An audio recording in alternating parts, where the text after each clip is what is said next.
don't think you're getting what I'm saying. Okay. Do you remember this question? It was asking us to show that x plus 4 is a what? Is a factor. All right? Then I used the remainder theorem, whereby I equated the factor to 0. Then I solved, I got x equal to minus 4. I substituted x equal to minus 4 into the cubic polynomial, and I got 0. Which means x plus 4 is a what? Is a factor of the cubic polynomial, because I'm getting a remainder which is what? Which is 0 here.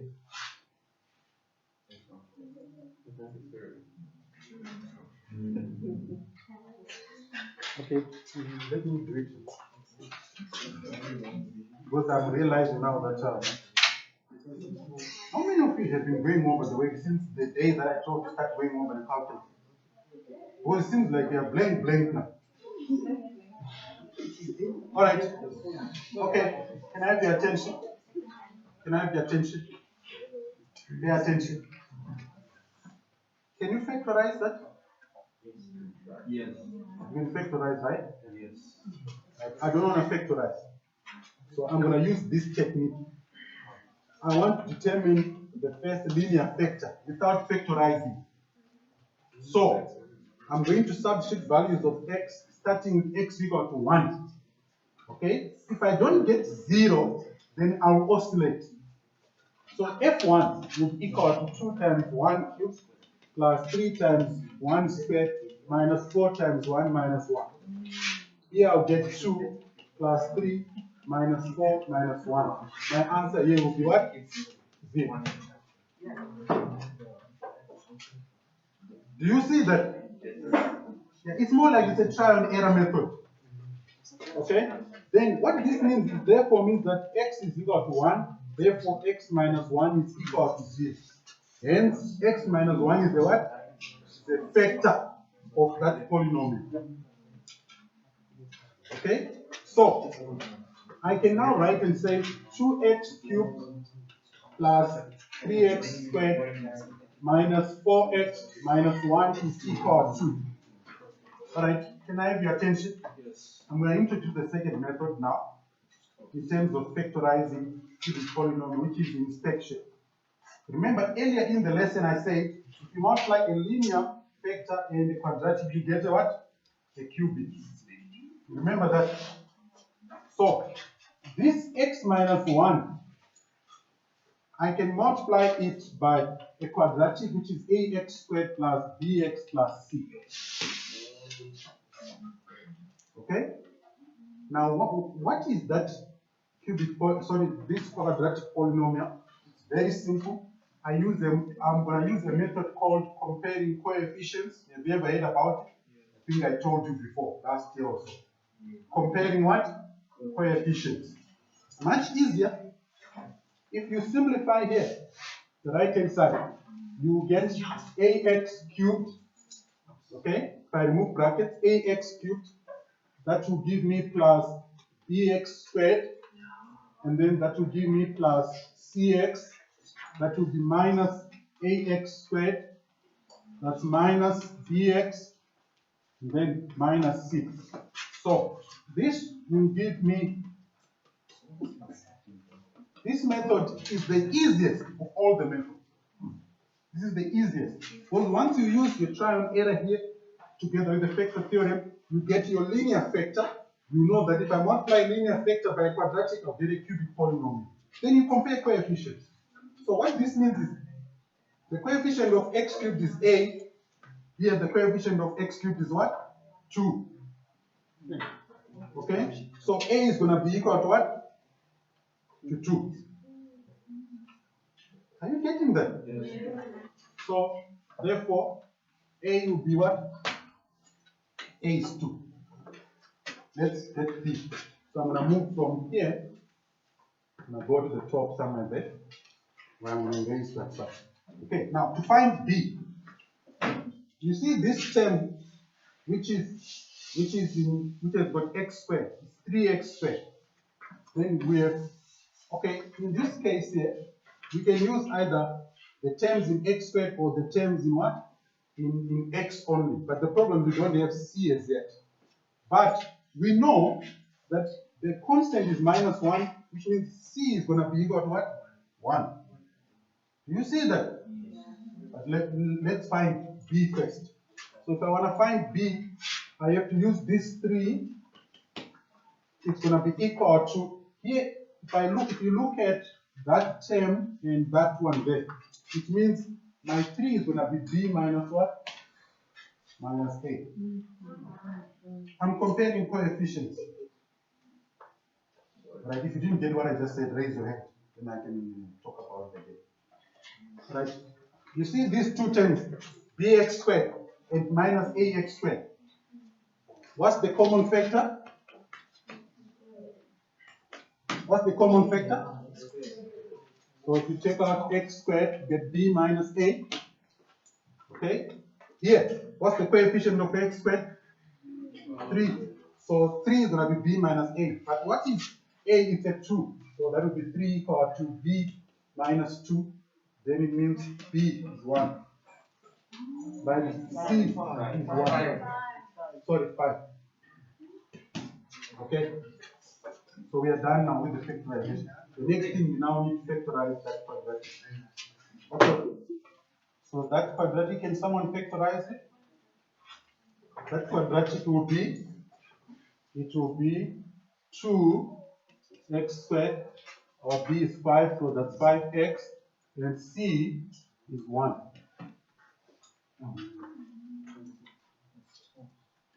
What's the answer? Factorize that quadratic polynomial.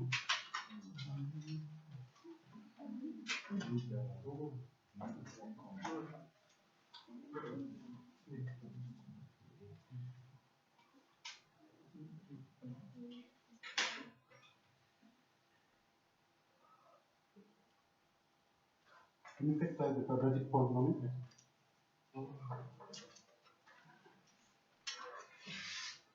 I don't think it can be factorized. Then you get x plus 2 from that. You cannot factorize it. Then you get the decimals. Okay, it's very much possible. Okay, I don't think there's any mistake. Huh? Wait, just need to verify there's no mistake. I got my binomial there. Remove the brackets correctly. Okay, that one there, that one there, that's fine. And I compared my coefficients. Right, what that means is, but I'm sure if you factorize this, or if you solve the quadratic polynomial as an equation, you should get what? Rational roots. Am I right?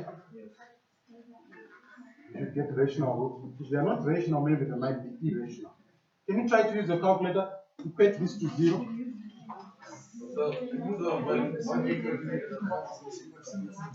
Equate that to 0.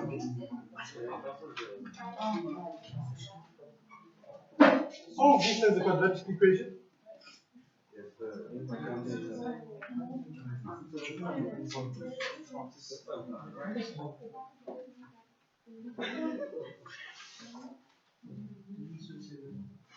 Are you getting your two values of x in set form?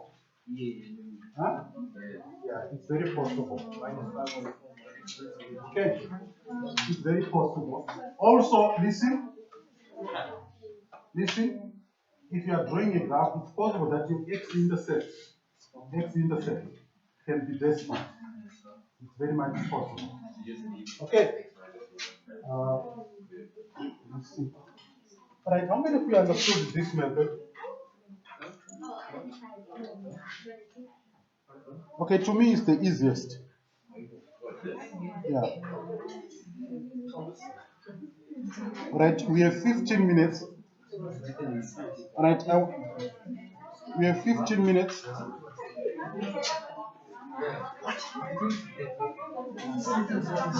All right, in the next few minutes, listen. Can you factorize?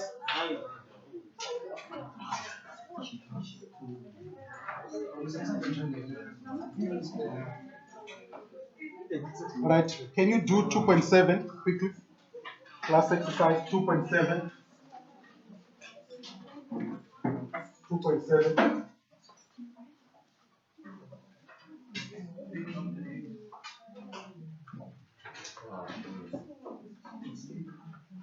2.7. 2.7.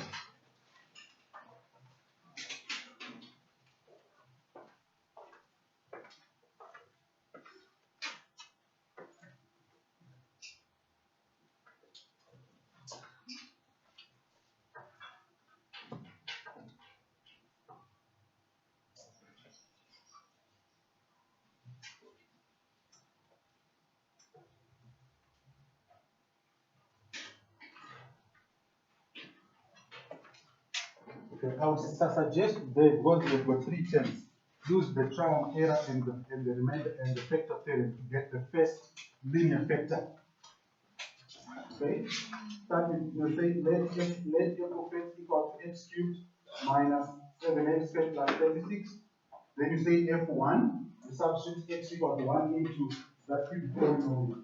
If you don't get an answer which is equal to 0, then you move on to x equal to minus 1. If you don't get the remainder 0, move on to x equal to 2, and you carry on like that. Until you get a remainder which is 0, then you use the linear factor to factorize the quadratic.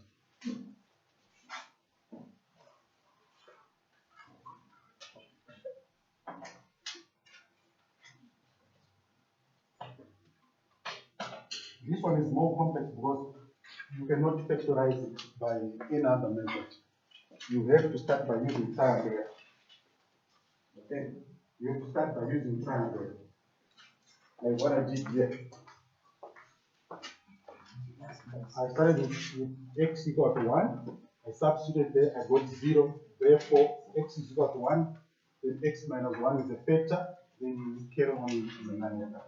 If you don't do that, you won't be able to factorize it. It's very complex, unless maybe you decide to use the calculator and work backwards. But you see, in an examination, sometimes they can ask you a question like this with 5 marks. You have to show all your working out.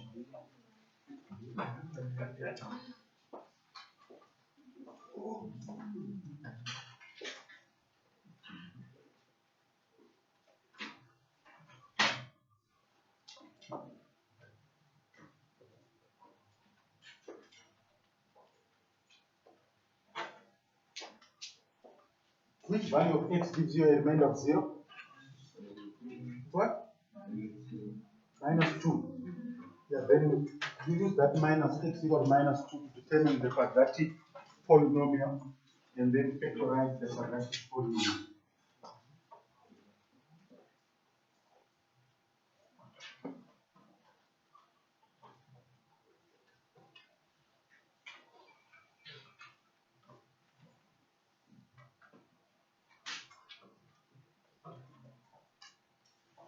When you're doing trial and error, make sure you oscillate in the correct order. Don't jump numbers. If you start with f, generally you have to start with plus or minus 1. If plus or minus 1 that doesn't give you 0, you move on to plus or minus 2. If plus or minus 2 doesn't give you 0, you move on to plus or minus 3. In most cases, by the time you get to plus or minus 3, you must get a remainder of 6. But if about 10 or so years ago, there was a question which came in the final examination which could not be factorized. Okay, so I think the learners were given 3 marks for that question.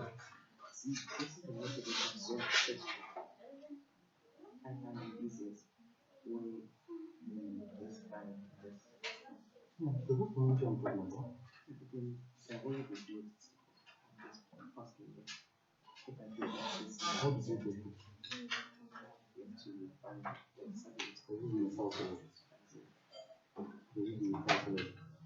So without a problem, how would you do it?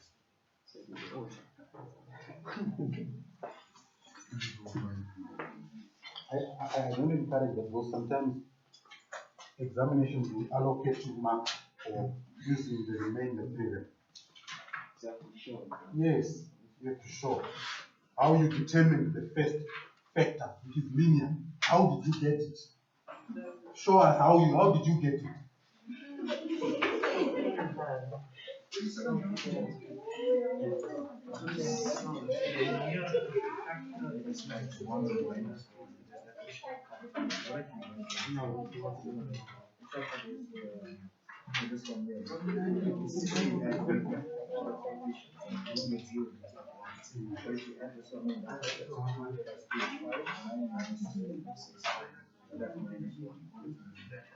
Okay, then you have to show us. Sure. Okay. I'm assuming that you've all done it. Let me go over it quickly.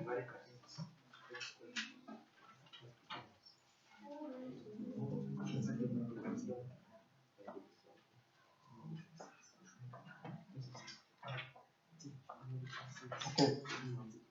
So we have exercise 4, page, that's page 138. So I'll start by saying let f of x be equal to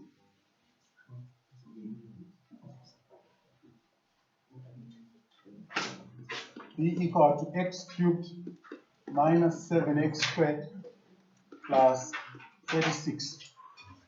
Okay? Then I'll substitute f1. Okay, if I substitute there, I'll get 1 cubed minus 7 times 1 squared plus 36. Okay, this will give me minus 6 plus that, I'll get 30. Okay, because my remainder is 30, it means x minus 1 is not a factor of that cubic polynomial. So I'll move on to f minus 1. Get minus 1 cubed minus 7 minus 1 squared plus 36. Here I'll get minus 1, here I'll get minus 7, so I'll get minus 8, then I'll get 28. Okay? So x plus 1 is not a what? Factor. Because I'm getting a remainder which is not 0. So I move on to f2, right? So you get 2 cubed minus 7 times 2 squared plus 36. Here I'll get 8 minus 28. So that will be 28 plus 36. So that will give me 44. 44 minus that, I'll get 16. Okay? So x minus 2 is not a factor. We need to move on to f minus 2.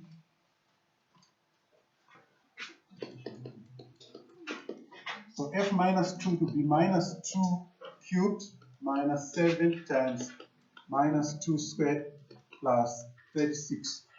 So I'll get minus 8 there, and I'll get minus 28 plus 36. That gives me what? 0. Okay? What this means is x is equal to minus 2, therefore x plus 2 is equal to 0. So x cubed minus 7x squared plus 36 will be equal to x plus 2 times ax squared plus bx plus c. And this gives me x cubed minus 7x squared plus 36.